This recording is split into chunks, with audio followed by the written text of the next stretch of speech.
Hi everyone, it's Paul, Smoky Paul from Silk TV, and again we're doing a little update video on the Sinnis Terrain 125.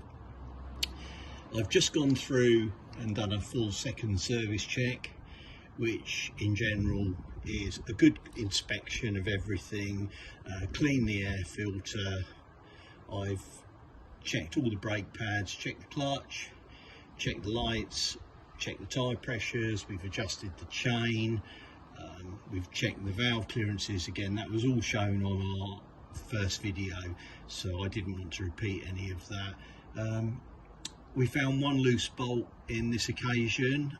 Last time we had the bolt that was on the loose, which was the one on the exhaust pipe.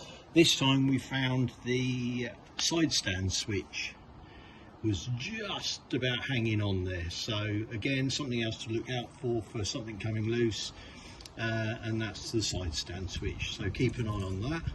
Other than that, now I thought we would do a oil and filter change again, because we've been asked about this a number of times to show a clear updated oil and filter change, so I thought what I'll do is I'll just go through that with everyone.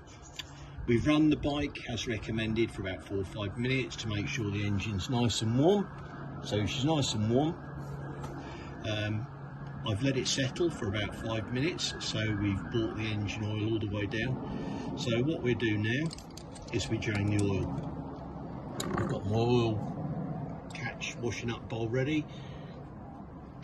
Remove the oil filler cap. So we've got some air, and you can see actually the oil that was in it was miraculously clean. So this has been done at about 2,000 miles. It was on the perfect level and nice and clean. So what we do now is you use 17mm socket, and I will release the drain plug and we'll let the oil drain for 5 minutes. So while that's happening, obviously stop the video and then we move on to the next part. So let me start doing that.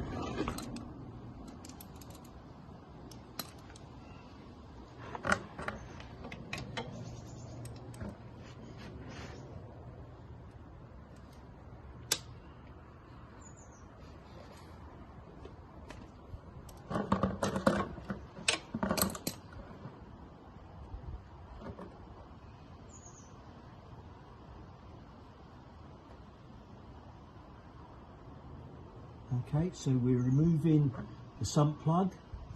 There we go, 17mm socket, and you'll see a nice little magnet on that. There we go.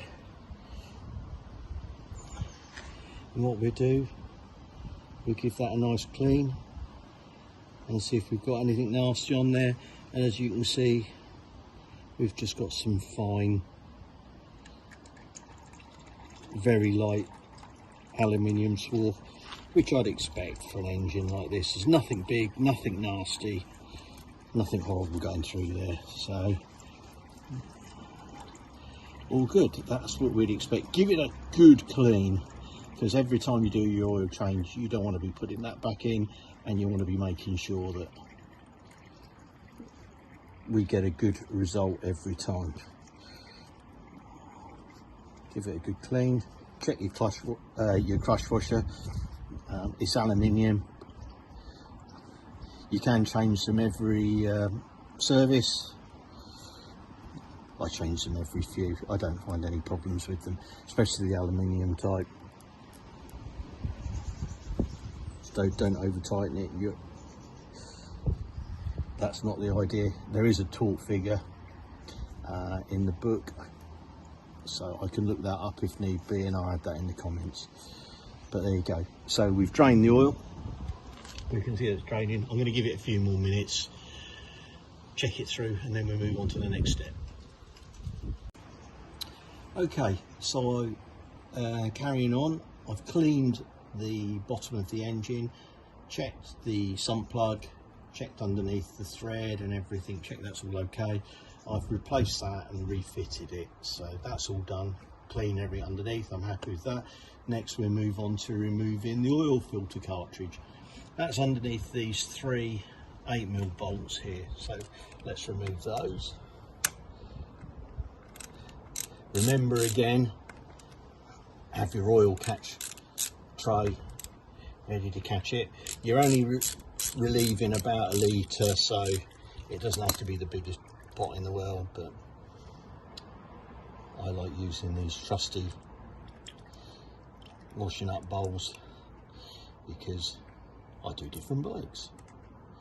And there we go, 3 8mm.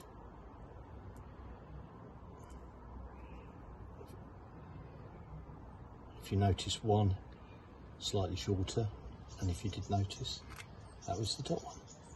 So remember that as well. Sorry, not the top one. There you go. So the slightly shorter one is front. I've had it in my finger. Yep. Okay, so now we're going to release that. Let the oil drain. You'll see you'll have 1 O-ring in the cover. Make sure that's okay. Make sure that's has no splits or cracks in it, and we'll reseal. You don't get one of those sent to you with the oil filter, but at the moment I haven't seen any problems with them, and I haven't had to replace one yet. So nice clean, undo it, and there we go. There's your oil filter. Note again, you've got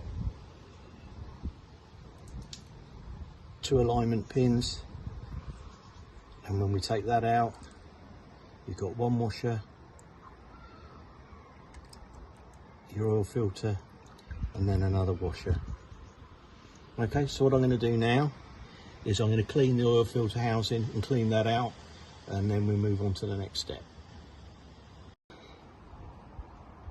Okay, next step. So all we're going to do now, make sure the oil filter housing's nice and clean, no debris or dirt. Check the cap, again, nice and clean, no debris or dirt or no damage to the O-ring. Get your new oil filter from Sinnis. That can only go in one way, and to help you with that, there's a spigot on the outside cover. You can see that goes in. So it'll only go that way. So pop him in nicely in. Check when you're aligning this, you'll see the 2 location pin holes which are there and there. So nice and clean. Line him up, pop him on, and then we have our 3 screws. And again, as I said, there was a slightly shorter one in the middle, so the 2 longer ones go in your spigot holes, and that one that's just slightly shorter, put him in the front. So 2 longer in there. Okay, and we just spin those up. 1, 2, 3. Remember again, these are only 8mm bolts. Sort of average for these would be about 10 Newton meters, so you don't want to be over tightening. It's only there as a seal. So there you go. 1, 2, 3. Obviously when we run it first time, we're going to go round, check for leaks and anything horrible, anything being loose. So now, last but not least, we've got our new 1040 I just used the Castrol Power one, so 1040 semi-synthetic, so we bung that first litre in.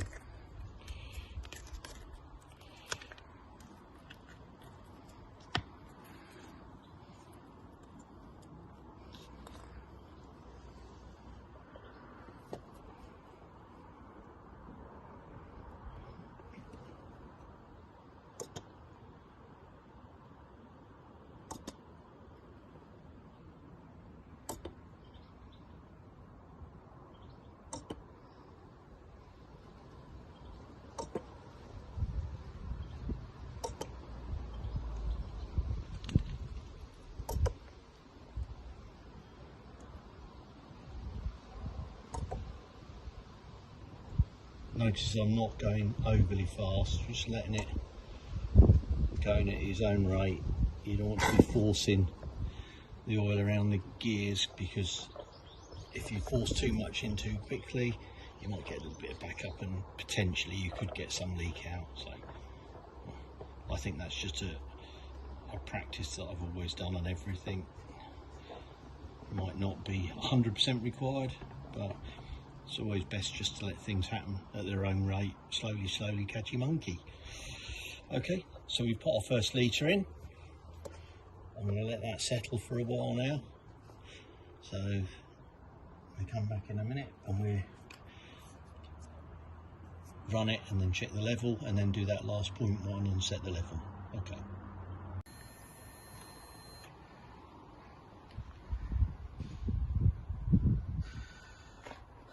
Okay, so we're just going to start him up now for the first time.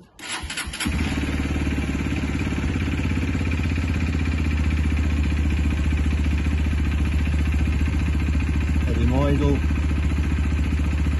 and warm up for a second.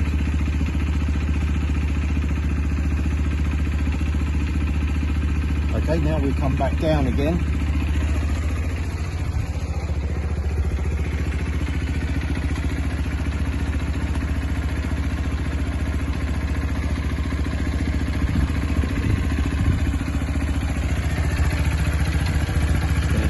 Check.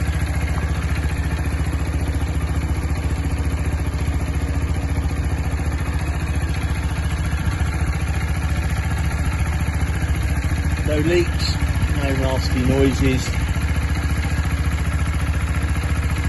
Let it run for a second.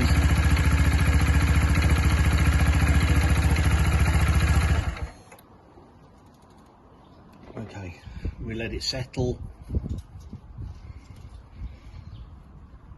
And once it's settled, make sure your bike's level, make sure it's on level ground, and we do that final check against the dipstick for that 1.1 litres.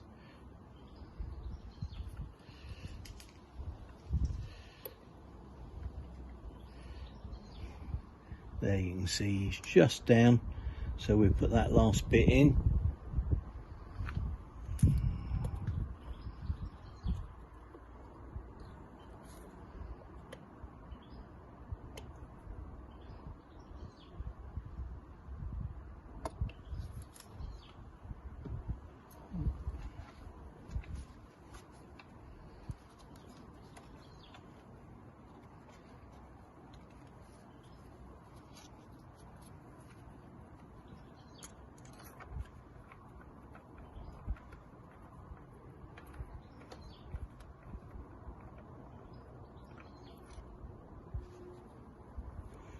There we go, we're about spot on.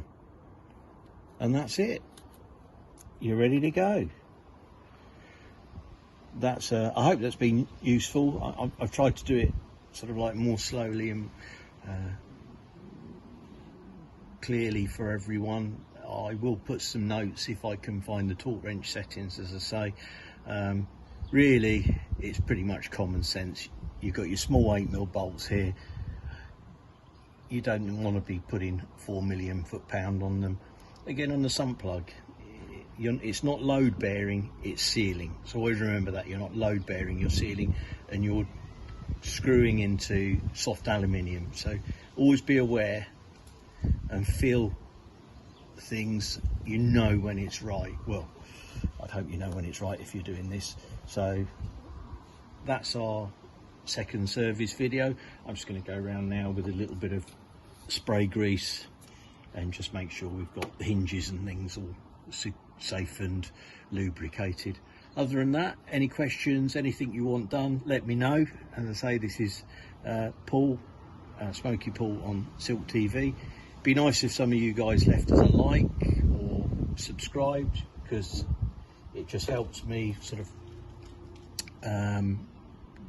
get the enthusiasm to put the videos up to help you guys. All the best. See you soon.